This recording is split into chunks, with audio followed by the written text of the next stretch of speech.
नमस्कार. मी तेजल चौकेकर खोत यशोगाथा या आपल्या विशेष कार्यक्रमात तुम्हा सगळ्यांचं मनापासून स्वागत करते. आज यशोगाथामध्ये आपल्यासोबत एक असं व्यक्तिमत्व आहे ज्याने आपल्या ध्येय धोरणातून आणि दूरदृष्टीतून Govind milk and milk products कंपनीचा हा भला मोठा उद्योग समूह उभा केलाय आणि कष्टकऱ्याच्या हाताला त्याच्या हक्काचा रोजगार देखील मिळवून दिलाय. आज आपल्यासोबत आहेत Govind milk and milk products कंपनीचे संस्थापक श्रीमंत संजीव राजे नाईक निंबाळकर सर. नमस्कार सर, नमस्कार. तुमचं लोकशाही मराठीमध्ये खूप खूप स्वागत. आभारी आहे आपण. सर, माझा सगळ्यात आधी पहिला प्रश्न असा आहे की पूर्वी फलटणमध्ये परिस्थिती कशी होती? कारण आज सगळं सामान्य आणि उत्तम दिसतंय. पण पूर्वीतली परिस्थिती नेमकी कशी होती आणि त्यात बदल करण्यासाठी आपण नेमके काय ध्येय धोरण आखलीत? फलटण तालुका हा एका अर्थाने दोन भागात विभागला गेला होता. हं, एका बाजूला फलटण तालुक्याच्या नीरा नदी आहे आणि भोरचं भाटगर धरण आणि वीरचं धरण हं, हं, या दोन्ही धरणाच्या माध्यमातून नीरा उजवा कालवा हा फलटण तालुक्यातून जातो. त्यामुळं त्याच्या खाली येणारा भाग हा पूर्णपणे बागायती भाग होता हं, आणि त्याचा वरचा भाग हा पूर्णपणे जिरायती भाग होता, पूर्णपणे पावसावरती अवलंबून असलेला हं, भाग. आणि त्यामुळं रेन ड्रॉट एरियामध्ये हा संपूर्ण परिसर येत असल्यामुळं सातत्याने दुष्काळाच्या छायेत वावरणारा भाग अशी त्या भागाची ओळख होती. हं, काही वर्षांपूर्वी कृष्णा खोरीची स्थापना तत्कालीन आमदार या नात्याने श्रीमंत रामराजे साहेब निवडून आले होते आणि आदरणीय मनोहर पंत मुख्यमंत्री होते. हं, हं, त्या काळामध्ये कृष्णा खोऱ्याची स्थापना झाली.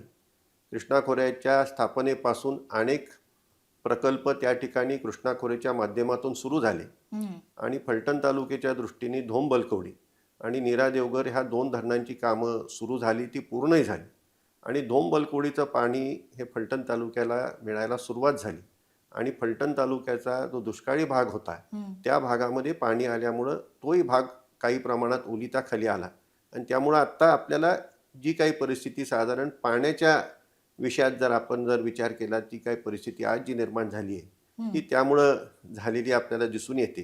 त्याचबरोबर नीरा देवघरचंही पाणी येऊ घातलेलं आहे आणि ते पाणी आत्ताच्या घटकेला नीरा उजव्या कालव्यातून सुद्धा वापरलं जातं. त्याच्यावरती आधारित बऱ्याच लिफ्ट इरिगेशन स्कीम्स आहेत आणि त्यामुळे त्याचाही उपयोग हा फलटण तालुक्याच्या दुष्काळी भागाला झालेला आहे, होत आहे. ज्यावेळेला आम्ही गोविंद मिल्क अँड मिल्क प्रॉडक्टची सुरुवात केली त्यावेळेला फलटण तालुक्यामध्ये साधारण 35,000 लिटरच्या आसपास दुधाचं उत्पादन त्या ठिकाणी होत होतं. सहकारी असलेल्या संघाच्या माध्यमातून हे दूध शासनाला जात होतं, परंतु त्यामध्ये बऱ्याचशा अडीअडचणी येत होत्या आणि शासन म्हणजे महानंदाला हे दूध ज्यावेळेला जात होतं त्यावेळेला तिथेही काही प्रमाणात अडचणी निर्माण झाली. त्यानंतर महानंदाची परिस्थिती आपल्यालाही माहिती आज काय आहे. आज मदर डेअरीने महानंदा चालवायला घेतलेलीची बातमी आपल्यालाही माहिती असेल, परंतु त्या सर्व परिस्थितीमध्ये दुधाचं उत्पादन घटत चाललं होतं आणि एकंदरीत ह्या भागातला शेतकरी हा दुग्ध उत्पादनापासून बाजूला जात असताना आपल्याला दिसत होता आणि त्यामुळं आम्ही ज्या वेळेला ह्या व्यवसायात या परिसरामध्ये आलो त्यावेळेला सहकारी तत्वावरच हा व्यवसाय करायचा असा दृष्टिकोन ठेवून त्या ठिकाणी ह्या व्यवसायाला सुरुवात केली आणि 35,000पासून असलेलं त्या काळातलं साधारण 1996-97 सालचं दुधाचं उत्पादन आज जवळपास आपण 3.5 लाखाच्या पुढं फलटण तालुक्यामध्ये प्रतिदिनी दुधाचं उत्पादन होत असताना आपल्याला दिसत आहे. फलटणमध्ये राहणाऱ्या लोकांच्या उपजीविकेचा मार्ग म्हणून सुरू झालेली Govind milk and milk products he company सध्याच्या घडीला भारतातील सर्वात मोठ्या खाजगी दूध उत्पादक कंपनींपैकी एक कंपनी बनलेली आहे. नवीन विकसित झालेल्या तंत्रज्ञानाच्या सहाय्यानं दररोज अंदाजे 7 लाख लिटर दूध कंपनी खरेदी करते आणि गोविंद मिल्क कंपनी सध्या महाराष्ट्रातल्या अंदाजे 100 दशलक्ष ग्राहकांना आपली सेवा देते. याशिवाय कर्नाटक आणि गोवा या राज्यांमध्ये कंपनीनं आपलं वर्चस्व प्रस्थापित केलंय. Govind milk and milk products या कंपनीनं हैदराबाद, गुजरात, उत्तर आणि ईशान्य भारतातल्या इतर भागांमध्ये सुद्धा आपली वेगळी ओळख निर्माण केली आहे. गोविंद मिल्क अँड प्रोडक्ट्स कंपनीची स्थापना करावी हा विचार तुमच्या मनात नेमका कसा आला? वास्तविक दुग्ध व्यवसायाच्या बाबत जर विचार केला तर फलटण तालुक्याला ती एक परंपरासुद्धा लाभलेली आहे. आणि त्याचबरोबर माझे आजोबा श्रीमंत मालोजीराजे यांनी त्यावेळेला काही प्रयत्न केले होते. त्यावेळेला भारतीय जातीचे अनेक चांगल्या दुग्ध देणाऱ्या गाया त्यांनी फलटणला आणल्या होत्या आणि त्यांच्या माध्यमातून हा दुग्ध व्यवसाय वाढवण्याच्या दृष्टीने त्यांचे प्रयत्न होते. दूध फलटणचं जे निर्माण होत होतं ते पुण्याला नेऊन विकायचं अशा दृष्टीने त्यांचे प्रयत्न होते. पण त्यावेळेच्या असलेल्या सुविधा आणि एकंदर असणारी टेक्नॉलॉजी हे काही त्यावेळेला अपुरं असल्यामुळे ते काही शक्य झालं नाही. आणि त्यावेळेपासून थोडंसं डोक्यामध्ये विचार होता की ह्या व्यवसायात आपल्याला उतरायचं आहे आणि आपल्या भागातील शेतकऱ्यांना, दूध उत्पादक शेतकऱ्यांना जास्तीत जास्त दर कसा मिळेल अशा दृष्टीने प्रयत्न करायचा आहे. 95-96च्या आसपास ज्यावेळेला विधानसभेची निवडणूक झाली आणि श्रीमंत रामराजे अपक्ष आमदार म्हणून निवडून आले, त्यावेळेला काही शेतकरी माझ्याकडे आले आणि त्यांनी सांगितलं की आमच्या ह्या दुधाला योग्य भाव मिळत नाही आणि तो भाव मिळवण्याच्या दृष्टीने तुम्ही काहीतरी प्रयत्न केले पाहिजे. थोडंसं चालढकल त्यामध्ये झाली की ठीक आहे आपण काहीतरी प्रयत्न करू. पण एक दिवस असा आला की त्यांनी कॅन उचलले आणि माझ्यासमोर आणून ठेवले की आता हे कॅन दुधाचे भरलेले आहेत, आता तुम्ही ह्याच्यावरती काय पुढचा निर्णय घ्यायचा तो घ्या. आणि मग त्यावेळेला काहीतरी करणं भागच होतं. आणि मग इंदुरीला कॅडबरीची फॅक्टरी आहे, तिथं त्या ठिकाणी ते चॉकलेट बनवतात आणि त्यावेळेला त्यांना दुधाची गरज होती. त्यांना अप्रोच केलं आणि त्यांनाही गरज होती आणि त्यामुळे त्यांनी दूध विकत घेण्याचं त्या ठिकाणी कबूल केलं. त्याप्रमाणे ते त्यांची मंडळी फलटणला आली आणि कॅडबरीला साधारण 300-400 लिटर प्रतिदिनी आम्ही दूध पुरवायला सुरुवात केली. कॅनमध्ये दूध असायचं, त्याच्यामध्ये कोन लावून त्यामध्ये बर्फ टाकला जायचा आणि अशा पद्धतीने कॅडबरीला आम्ही दूध पुरवायला सुरुवात केली. त्यानंतर अर्थातच एक छोटा चिलिंग प्लांट त्या ठिकाणी लावला आणि दूध मग थंड करून त्या ठिकाणी टँकरनी जायला सुरुवात झाली. आणि असं कालांतराने 1 वर्ष 2 वर्षातच त्या ठिकाणी गोविंदचा आम्हाला मोठा प्लांट त्या ठिकाणी तयार करावा लागला, घालावा लागला की ज्या ठिकाणी दूध चिलिंग होतं आहे, पाश्चराईज होतं आहे. आणि मग कालांतराने कॅडबरीला देता देता पाऊच मिल्कमध्ये आम्ही आलो आणि मग दुग्धजन्य पदार्थामध्ये सुद्धा हळूहळू त्या ठिकाणी यायला सुरुवात झाली. आणि आज आपण जी काही परिस्थिती पाहतोय ती आज परिस्थिती आपल्याला त्या ठिकाणी पाहायला मिळते. दुधाच्या गुणवत्तेमध्ये तडजोड न करता समन्वय साधणं हे एक महत्त्वाचं काम आहे, ज्यासाठी Govind milk and milk products ओळखलं जातं. Govind milk and milk products कंपनीमध्ये अनेक तंत्रज्ञ, अभियंते आणि तज्ज्ञ लोक कार्यरत आहेत, जे प्लांटमधील संपूर्ण उत्पादन प्रक्रिया सांभाळतात. यासह पशुवैद्यकीय डॉक्टर गुरांची काळजी घेण्यासाठी कंपनीनं नियुक्त केलेत, जे वैयक्तिकरित्या भेट देत गुरांना दिलं जाणारं खाद्य आणि चाऱ्याचं विश्लेषण करतात. दर्जेदार दुधासाठी ते गुरांची योग्य ती निगाही राखतात. जर दुधाचा कोणताही भाग भेसळयुक्त असल्याचं आढळलं तर तो भाग नाकारून शेतकऱ्याला परत पाठवला जातो. यासोबतच Govind milk and milk products नेहमीच आपल्या सगळ्या कामकाजात उच्च पातळीची स्वच्छता राखतं.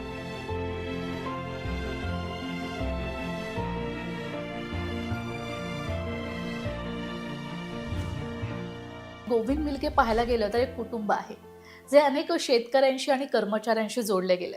या कुटुंबाकडे एक कुटुंब प्रमुख म्हणून तुम्ही कशा प्रकारे पाहता? असा कुटुंब प्रमुख असा काही विषय नाही, परंतु आता 95-96 पासून आमच्याबरोबर अनेक शेतकरी जोडले गेले. 95-96 पासून अनेक कामगार जोडले गेले आणि कालांतराने त्यामध्ये वाढच होत गेली. परंतु असा एक मला तरी अनुभव आहे की जो एकदा गोविंदला जोडला गेलेला आहे तो सहसा काही गोविंदपासून बाजूला जात नाही. आणि त्याची अनेक कारणं आहेत. त्यामध्ये आपण केवळ शेतकऱ्याकडून त्या ठिकाणी दूध घेतोय, दुधाचं संकलन करतोय अशातला विषय नाही, तर त्या शेतकऱ्यापर्यंत पोचून त्याचं दूध वाढीसाठी जे जे करता येईल त्या ठिकाणी जे काही त्याची ज्या काही गाय आहेत त्याची मॅनेजमेंट असेल, त्यांना लागणारा खुराक असेल, त्यांना लागणारं हेल्थ केअर असेल, ह्या सर्वच गोष्टीचा विचार करून त्या ठिकाणी आम्ही काम करतोय. म्हणजे शेत पातळीवरती जाऊन त्या ठिकाणी आम्ही काम करत असतो. म्हणजे डाऊनवर्ड इंटिग्रेशन त्या ठिकाणी अत्यंत मायक्रो लेवलला जाऊन आमचा करण्याचा त्या ठिकाणी प्रयत्न असतो आणि त्यामुळं ते जोडले जातात. आता त्याच्यामध्ये अनेक काही नवीन कॉन्सेप्ट त्या ठिकाणी आमच्या गोविंदच्या माध्यमातून आली. आमचे एक टीम आहे, डॉक्टर गायकवाड आहेत, डॉक्टर समकाळ आहेत, त्यांच्या माध्यमातून ते आपण राबवण्याचा प्रयत्न करत असतो. त्याच्यामध्ये फ्री हाऊसिंगचा एक कॉन्सेप्ट आला, त्याच्यामुळं रोगराई कमी आली आणि त्याचबरोबर कमी खर्चामध्ये अधिक उत्पादन असा दृष्टिकोन त्यामध्ये घेऊन आपण काम केलं आणि त्याचा परिणाम असा झाला की हे सर्व आपोआपच गोविंदला जोडले गेले. कामगारांना सुद्धा योग्य त्या दृष्टिकोनातून नेहमीच त्यांचं समाधान होईल अशा पद्धतीने गोविंदची नेहमी भूमिका असते. केवळ त्या ठिकाणी नफा कमवायचा हा गोविंदचा कधीही उद्देश नाही.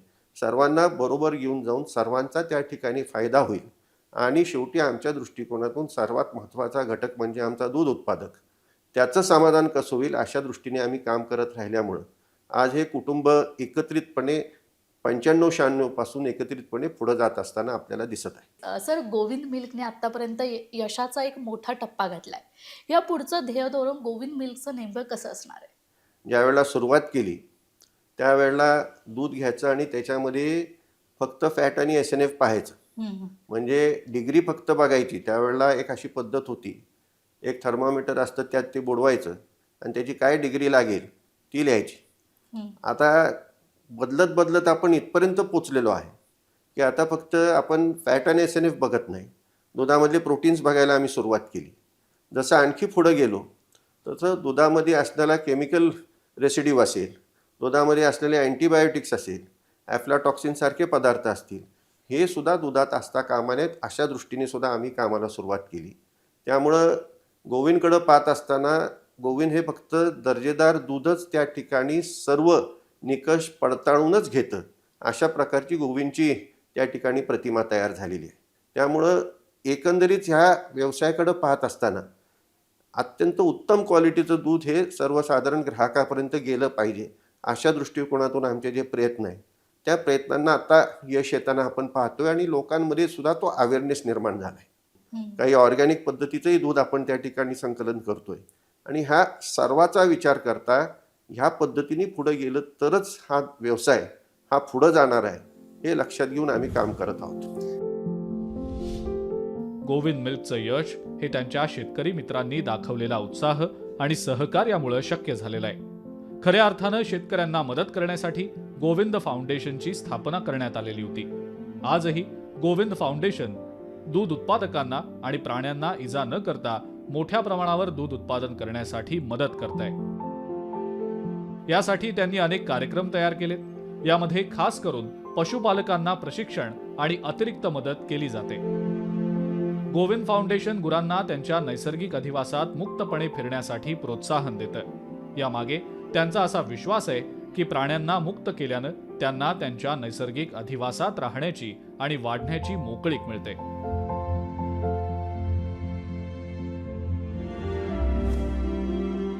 नक्कीच सर, एक महत्त्वाचा प्रश्न म्हणजे मुक्त संचार गोठा ही संकल्पना नेमकी काय आहे आणि देश विदेशात याची इतकी चर्चा का होतीये? वास्तविक मुक्त संचार जी पद्धत आहे, आपण सहसा युरोपमधल्या कुठल्याही फार्मवर गेलो तर त्या ठिकाणी असणाऱ्या जे काही पशुधन आहे ते मोकळं सोडलेलं असतं. ते पाहून आपल्याकडं पूर्वीच्या काळामध्ये गायी ह्या मोकळ्या सोडल्या जायच्या आणि त्या चरून परत यायच्या, त्यावेळेला सकाळ संध्याकाळ आपण त्यांची धार काढत होतो. मधल्या काळामध्ये त्या बांधूनच ठेवायच्या म्हणजे जास्ती त्या ठिकाणी दूध वाढेल असं एक संकल्पना त्या ठिकाणी आली. पण याच्यामध्ये बऱ्याचशा अडचणी यायला सुरुवात झाल्या. एकाच ठिकाणी बांधल्यामुळं त्या गायांच्या नख्या असतील, त्याचबरोबर रोगराई असेल आणि त्याच ठिकाणी त्या बसायच्या, शेण तिथंच पडायचं, युरिनेशन तिथंच व्हायचं, त्यामुळे रोगराई वाढत होती. म्हणून त्यामध्ये जर आपण ह्या गाया न बांधता एका ठराविक एरियामध्ये जर मोकळ्या सोडल्या तर त्या ठिकाणी अधिक उपयुक्त होईल. कारण शेण मग त्या ठिकाणी त्यांना अंगालाही कुठं लागत नाही.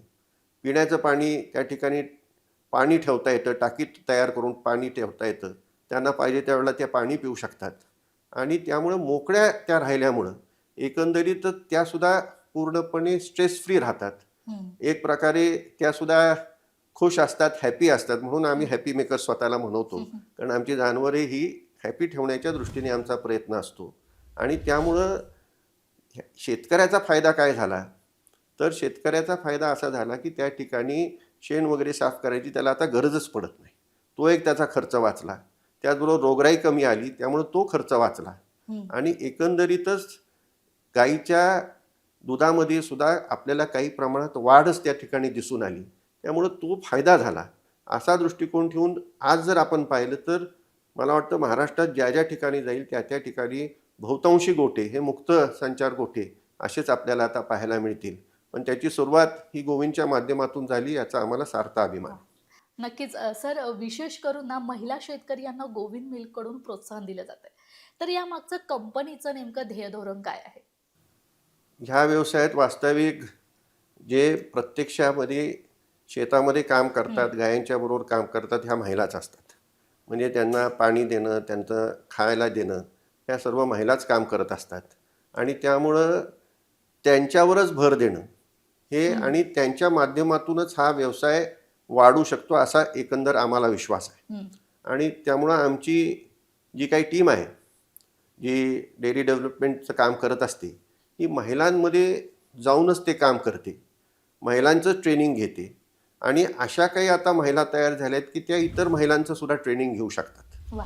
आणि त्यामुळं एकंदरीत महिला सक्षमीकरण होत असताना जे काही दूध आमच्याकडे येतं त्याचं पेमेंटसुद्धा त्यांच्याच खात्यावरती जावं अशा प्रकारे सुद्धा आमचा त्या ठिकाणी प्रयत्न आहे. आणि आता बरंचसं पेमेंट हे महिला शेतकऱ्याच्या नावावरच डायरेक्ट त्या ठिकाणी बँकेमध्ये जमा होतं. म्हणजे एकंदरीत महिला सक्षमीकरण करण्याच्या दृष्टीने ह्या व्यवसायाचा उपयोग आपल्याला एका बाजूला होत असताना दिसतो. आणि त्या एकत्रित येत असताना मग इतर जे घटक असतील, म्हणजे ग्रामीण भागामध्ये त्या ठिकाणी न्यूट्रिशनचा मोठा प्रश्न असतो, ते न्यूट्रिशनच्या संदर्भात त्यांना मार्गदर्शन करणं. एका बाजूला आपण त्यांना त्यांच्या गायींचं मॅनेजमेंट कसं असावं त्यांच्या संबंधातलं मार्गदर्शन करतच असतो, परंतु त्यांच्या स्वतःच्या आरोग्याच्या विषयीसुद्धा त्या ठिकाणी आपण मार्गदर्शन करत असतो. आणि ह्या सर्वाच्या माध्यमातून महिला शेवटी हा व्यवसाय करत असताना त्याच्यामध्ये जर महिला जर सर्व अधिक कष्ट घेत असतील तर त्यांना प्रोत्साहन दिलं तर दोन्ही बाजूनी त्यांचाही फायदा आणि आमचंही दूध उत्पादन वाढेल. असं एकंदरीत त्याचा एक एकत्रितपणे कोऑर्डिनेशन करून आम्ही मेळ घातलेला आहे आणि त्यातून महिला सक्षमीकरण करण्याचा आमचा प्रयत्न आहे. शेतकऱ्यांना त्यांचा मोबदला आणि ग्राहकांना उच्च दर्जाचे प्रोडक्ट्स दिल्यानं अनेक नामांकित संस्था आणि पुरस्कारांचं लक्ष गोविंदनं आपल्याकडे वेधून घेतलंय. यासह मोफत गृहनिर्माण कॅटल या संकल्पनेनं आंतरराष्ट्रीय संस्थांचं लक्ष वेधून घेतलंय. नुकतंच इंडियन डेअरी असोसिएशन कडून आपल्याला बेस्ट डेअरी प्लांट अवॉर्ड मिळालाय. ही फारच अभिमानाची गोष्ट आहे. याबद्दल तुम्ही काय व्यक्त व्हाल? आता इंडियन डेअरी असोसिएशनचा हा पुरस्कार मिळणं हे निश्चितच अत्यंत मानाचं, गौरवाचं निश्चितच हा क्षण आमच्याकरता होता. आणि विशेष करून खाजगी जे काही ह्या व्यवसायात काम करणारे आहेत त्यांच्यामध्ये जर विचार केला तर तो गोविंद मिल्क अँड मिल्क प्रॉडक्ट्सलाच हा पुरस्कार त्या ठिकाणी मिळाला. हे अत्यंत आमच्या दृष्टिकोनातून आणि केवळ आमच्या नाही तर आमच्याला जोडलेल्या सर्वच जे आमचे शेतकरी बंधू भगिनी आहेत, आमचे सर्व कर्मचारी आहेत, या सर्वांच्या दृष्टिकोनातून अत्यंत महत्त्वाचा आणि अभिमानाचा हा क्षण होता, याविषयी काही शंका नाही. आणि तो पुरस्कार जो मिळाला त्याचं कारणच हे आहे की आम्ही शेतकऱ्यांबरोबर काम करतोय. चांगल्यातल्या चांगल्या दुधाची त्या ठिकाणी संकलन करण्याच्या दृष्टीने आपण प्रयत्न करतोय आणि त्यामुळे चांगले प्रॉडक्ट्स त्या ठिकाणी बाजारामध्ये देण्याच्या दृष्टीने सुद्धा जो प्रयत्न करतोय, ह्या सगळ्याचा विचार करून त्या ठिकाणी हा पुरस्कार मिळाला आहे असं मला वाटतं. आजच्या घडीला गोविंद मिल्क कर्मचाऱ्यांच्या अभिमानाचं एक कारण बनलंय. कारण फारच कमी काळात कंपनी शेतकऱ्यांच्या समृद्धी आणि आनंदासाठी एक आशेचा किरण आहे. चांगल्या दर्जाचं दूध मिळवण्यासाठी गोविंद मिल्क 1.5 लाखांहून अधिक गुरांना पशुवैद्यकीय सेवा पुरवतं आणि त्यांची देखभाल देखील करतं. गोविंदनं दुग्ध उद्योगातील सर्वात मोठा आणि प्रतिष्ठित ब्रँड म्हणून आपलं नाव मजबूत केलंय. श्री संजीवराजे नाईक निंबाळकरांनी स्वप्नात पाहिलेल्या सुंदर भविष्यावर विश्वास ठेवणाऱ्या हजारो मनांचा आणि श्रद्धाळूंचा हा प्रयत्न होता. आणि म्हणूनच अनेक संकटांनी ग्रासलेल्या भूमीमध्ये समृद्धीचं बीज पेरत मेहनतीनं आज त्याचा वटवृक्ष तयार झालाय.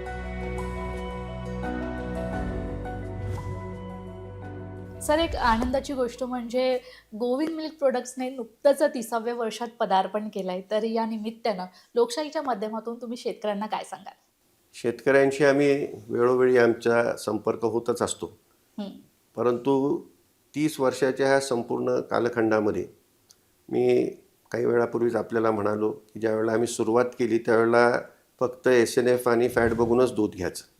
आता त्यामध्ये पुष्कळ बदल होत गेलेले आहेत आणि त्याप्रमाणे माझी शेतकऱ्यांना विनंती राहील की तुम्ही ज्याप्रमाणे मार्गदर्शन होत आहे आणि हा व्यवसाय वाढवण्याच्या दृष्टीने, टिकवण्याच्या आणि वाढवण्याच्या दृष्टीने त्या ठिकाणी शेतकऱ्याला हा व्यवसाय परवडलाही पाहिजे. त्या दृष्टीने त्यामुळे त्यांना जे मार्गदर्शन मिळते त्याप्रमाणे जर ते पुढे गेले, चांगल्या प्रतीच्या दुधाचं त्यांनी त्या ठिकाणी निर्मिती केली तर निश्चितपणे हा व्यवसाय चांगल्या प्रकारे वाढणार आहे. ग्राहकाला सुद्धा त्यामधून समाधान मिळणार आहे. मला 30 वर्षाच्या ह्या संपूर्ण कालखंडामध्ये आणि पुढे जात असताना मी शेतकऱ्यांना मनापासून शुभेच्छा देऊ इच्छितोच.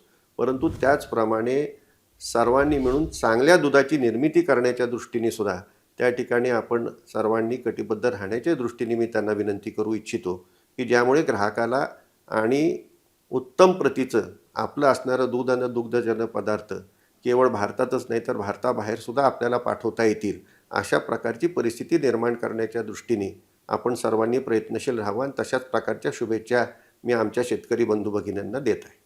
धन्यवाद सर. गोविंद मिल्क प्रोडक्ट्सबद्दल तुम्ही खूप छान माहिती आम्हाला दिलीत आणि तुमचा मोलाचा वेळ आम्हाला दिलात त्यासाठी खूप खूप आभार. आपलाही आभारी आहे. थँक्यू. तर यशोगाथा या विशेष कार्यक्रमात वेळ झाली आता इथेच थांबायची. पुन्हा भेटूया नवीन विषयासहित. तोपर्यंत तुम्ही कुठेही जाऊ नका. पाहत रहा लोकशाही मराठी.